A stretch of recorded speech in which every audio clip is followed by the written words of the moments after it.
In Your Voice, Your Vote, as California gets ready to vote in the June primary, redistricting will be a major factor in U.S. House races this year in California and across the country, for that fact. This is the latest map from the Associated Press showing where the redistricting battle now stands. The states that you see in dark blue and dark red have adopted new maps. At least 7 other states are considering new maps.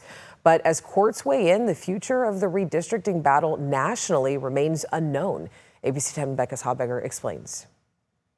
In the redistricting race to secure control of the House of Representatives after the November midterms, one thing is clear, says Rick Hassan. Redistricting in the United States right now is a mess. He's a professor of law at UCLA School of Law, where he directs the Safeguarding Democracy Project and is a national expert on redistricting. There's been just kind of skirmishes in various states as they've considered whether and how they might redraw their lines in the middle of the decade, which is not something we usually see. He says there have been 2 recent significant legal developments in this race among the states. First, Virginia passed a law, much like California's, through the voters that would have gerrymandered that state's seats to favor Democrats, maybe gaining 4 votes. But the state Supreme Court said that the Democrats who put on the ballot didn't follow the technical rules, and so that's now off. The other more significant development is the U.S. Supreme Court's decision last month in a case called Louisiana versus Calais. That case changed the standards under the Voting Rights Act for when states have to draw districts to give minority voters a chance to elect their candidates of choice.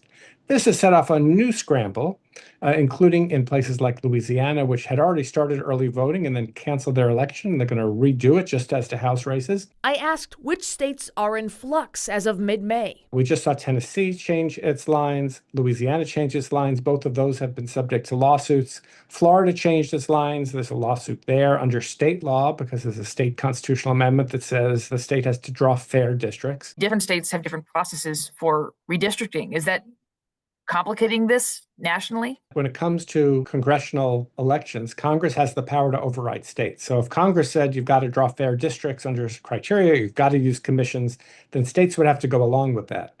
Congress hasn't done that. California Representative Independent Kevin Kiley has proposed a bill that would ban mid-decade redistricting. Representative Kiley's bill is just kind of putting a Band-Aid on until 2030, when then there would be no holds barred, just kind of rearranging the deck chairs on the Titanic. He says gerrymandering isn't ultimately good for democracy. The losers are going to be whoever's in the minority party in any state, whether that's Republicans in California or Democrats in Texas. But we shouldn't lose sight of the loss of representation. And so I think we really need to ask whether the American democratic system is really facing a lot of stress, not just in terms of the balance of power between the parties, but what it means to have fair elections and fair representation. Becca Habegger, ABC 10.